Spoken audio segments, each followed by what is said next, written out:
నమస్కారం. I dream ప్రేక్షకులకు స్వాగతం, సుస్వాగతం.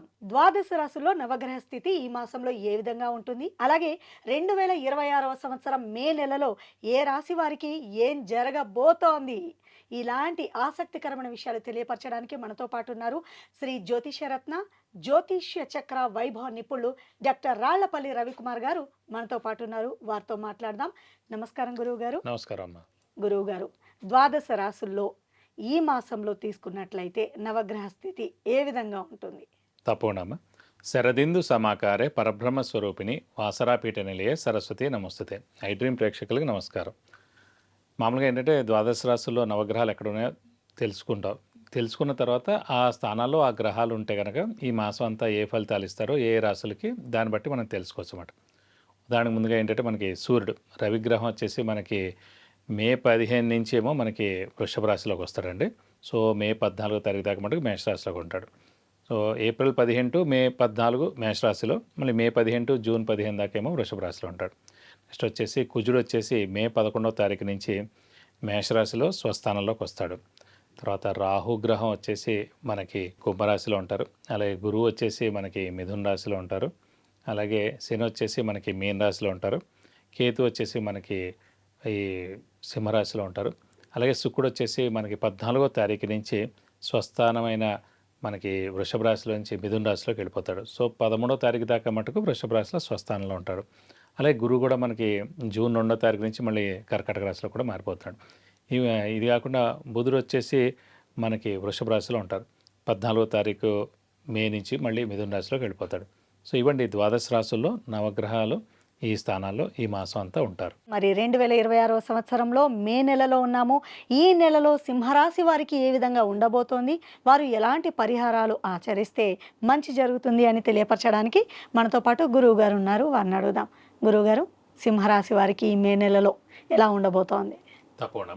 సింహరాశి అనగానే మనకి మఖ 1, 2, 3, 4 పాదాలు, పుబ్బ 1, 2, 3, 4 పాదాలు, ఉత్తర 1వ పాదం, ఈ నక్షత్రాల సమూహం అంతా మనకి సింహరాశిలోకి వస్తుంది.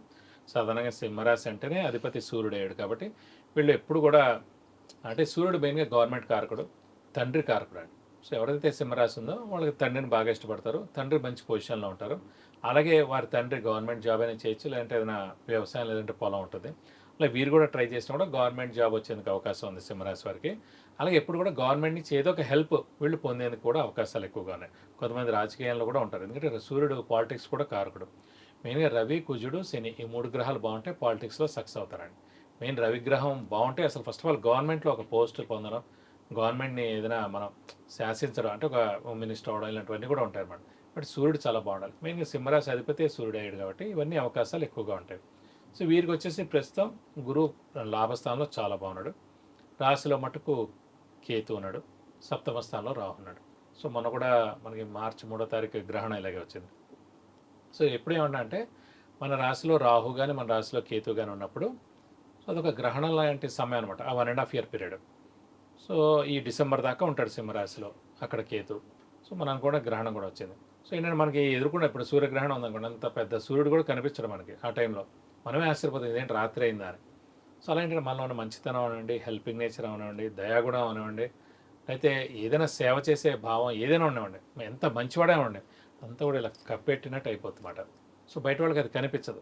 సో ఎవ్రీ 9 ఇయర్స్కి ఒక 1.5 ఇయర్ పీరియడ్ ఇలాగే ఉంటుంది ఏ మనిషికైనా సరే. సో అందుకే మనం చూస్తుంటాం ఈ మనిషి ఇలా ఉన్నాడు ఏంటి, ఇదివరకు అలా ఉండేవాడు కదా, ఇలా మారిపోయాడు ఏంటి, అలా అని కూడా మనం అంటుంటాం చూడండి.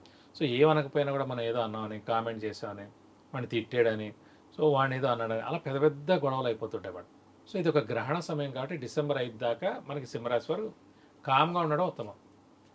సో మనం ప్రశాంతంగా ఉన్నాం, మౌనంగా ఉన్నాం, ఏమీ జరగదు పనులు. సో అందుగురించి అంటే కొంచెం మౌనంగా ఉండడం ఉత్తమం అని చెప్పుకోవాలి. అలాగే గురువు లాభస్థానంలో ఉన్నందుకు ఏంటంటే నిరుద్యోగులు ఉద్యోగం రావడం, ఉద్యోగస్తులకి ప్రమోషన్స్ రావడం, నేమ్ అండ్ ఫేమ్ రావడం, బాస్ నుంచి మన్నన, ఇవన్నీ కూడా పొందేందుకు అవకాశం ఉంది. అలాగే అష్టమ స్థానంలో శని ఉన్నందుకు ఏంటంటే స్థానచలనం ఉంది. స్థానచలనం అంటే ఇల్లు మార్పు కానీ, ఉద్యోగ మార్పు కానీ, ట్రాన్స్ఫర్ అవ్వడం కానీ, లేదంటే వేరే ఊరు వెళ్ళి జాబ్ చేసుకోవడం కానీ, మొత్తానికి ఊరు వదిలేసి వేరే ఊరికి వెళ్ళడం కానీ, అంటే ఫారెన్ టూర్ విజిట్స్ అసైన్మెంట్స్ కానీ, అయితే ఫారెన్లో జాబ్కి వెళ్ళడం కానీ, ఇవన్నీ కూడా జరుగుతాయి. అలాగే విద్యార్థులకు కూడా ఏంటంటే అష్టమ శని నడుస్తున్నందుకు స్థానచలనం అంటే మంచి ర్యాంక్ సాధించడం ద్వారా, మంచి సీట్ సాధించడం ద్వారా మంచి యూనివర్సిటీలో వాళ్ళకి అడ్మిషన్ వస్తుంది. అది ఇండియాలో వేరే స్టేట్ అయినా అవ్వచ్చు, లేదంటే ఫారెన్ అయినా అవ్వచ్చు. సో విద్యార్థులు గట్టిగా ప్రయత్నించండి, మీకు మంచి ర్యాంక్ వచ్చేందుకు అవకాశాలు ఎక్కువగా ఉన్నాయి.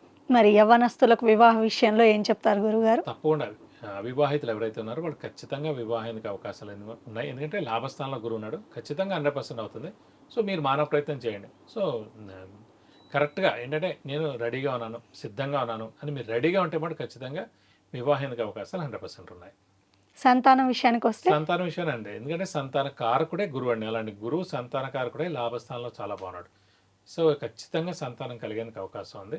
సో ఈ ఏడాది సంతానం కలిగితే కూడా చాలా మంచిది. ఎందుకంటే ప్రతి 12 ఏళ్ళకి ఒక్కసారి ఒక ఏడాదే గురువు ఉచ్చస్థానంలో ఉంటాడండి. గురువు మామూలుగా సంతాన కారకుడు, దైవబలానికి కారకుడు, దైవానుగ్రహానికి కారకుడు, ఆర్థికానికి కారకుడు, బ్రదర్స్కి కారకుడు, గోల్డ్కి కారకుడు, వెహికల్స్ కారకుడు, శుభాలకు కారకుడు, అన్నిటికీ కారకత్వాలు శుభాలకి అన్నిటి కూడా గురువే ఉంటాడు. అలాంటి గురువే ఉచ్చస్థానంలో ఉంటాడు. ఈ ఏడాది ఎవరు పుట్టినా అది అబ్బాయి అవ్వచ్చు, అమ్మాయి అవ్వచ్చు, ట్విన్స్ అవ్వచ్చు, ఎవరైనా అవ్వచ్చు. సో ఈ ఏడాది పుట్టారంటే ఎప్పుడైనా యోగాలు వాళ్ళకి పుడతాయి. ఎందుకంటే అంత చిన్న పిల్లాడికి యోగం ఏముంటుందండి? సో అందుకే వాళ్ళ తల్లిదండ్రులకి ఇవన్నీ వస్తాయి అన్నమాట ఖచ్చితంగా. సో ఆ తల్లిదండ్రులు ఖచ్చితంగా ఇల్లు కొనడం కానీ, వాహనం కొనడం కానీ, అంటే వాళ్ళకి ప్రమోషన్ రావడం కానీ, సో చాలా పెద్ద పెద్ద యోగాలన్నీ ఆ తల్లిదండ్రులకు వస్తాయి. సో ఎవరైనా సరే ఈ ఏడాది ఖచ్చితంగా ఏమైనా ఆర్థికంగా బాగాలేం, ఏమైనా పెంచగలవా, లేదా ఆడే ఒక పిల్లాడు ఉన్నాడు, ఇవన్నీ ఆలోచించకండి. ఈ ఏడాది ఎవరు పుట్టినా కూడా మీ జీవితం అయితే తిరుగుతుంది, ఖచ్చితంగా బెస్ట్గా అవుతుంది పేరెంట్స్కి మటు. సో ఖచ్చితంగా సంతానం లేని వారు ఈ ఏడాది ట్రై చేస్తే ఖచ్చితంగా సంతానం కలిగేందుకు అవకాశాలు ఎక్కువగా ఉన్నాయి. గురువుగారు మీరు అన్నట్టు సింహరాశి వారికి తిరిగే లేదంటున్నారు. మరి వీరు ఏమైనా పూజలు చేయాలా, పరిహారాలు ఏమైనా చేస్తే మంచిదంటారా? మరి ప్రస్తుతం అష్టమశని నడుస్తుంది కాబట్టి ప్రతి శనివారం ఉపవాసం ఉండడం, అలాగే వీలైతే ఒక శనివారం రోజు రక్తదానం చేయడం, అలాగే ఆంజనేయ స్వామి మరియు వెంకటేశ్వర స్వామిని ఎక్కువగా ఆరాధిస్తే ఈ శని యొక్క దోషం తొలగిపోతుంది. కాబట్టి మంగళవారం రోజున మరియు శనివారం రోజున ఆంజనేయ స్వామి టెంపుల్కి వెళ్ళి 40 ప్రదక్షిణాలు చేయడం, అలాగే ఆయనకి వడమాల కానీ, సింధూరు పూజ కానీ, తమలపాకుల పూజ కానీ చేస్తే మంచిది. అలాగే బుధవారం శనివారం వెంకటేశ్వర స్వామి టెంపుల్కి వెళ్ళి 40 ప్రదక్షిణాలు చేసి అభిషేకం కానీ అర్చన కానీ చేస్తే కనుక మీకు అన్ని విధాలా మంచి చేకూరుతుంది.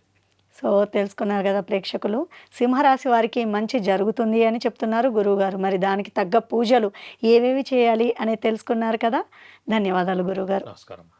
సో తెలుసుకున్నారు కదండి. మరి వివాహం, ఉద్యోగం, విద్య, గృహప్రవేశం, వాహనము, విదేశీ ప్రయాణము, ఇలా రకరకాల ఇబ్బందులతో బాధపడుతున్న వారు ఏం చేయాలా అని ఆలోచించకుండా వెంటనే కింద స్క్రోల్ అవుతున్న నెంబర్స్కి వాట్సాప్ ద్వారా లేదంటే కాల్ చేసి మీరు అపాయింట్మెంట్ తీసుకొని వీటి నుంచి బయటపడే మార్గాన్ని సులువుగా మీరు గురువుగారిని అడిగి తెలుసుకోవచ్చు.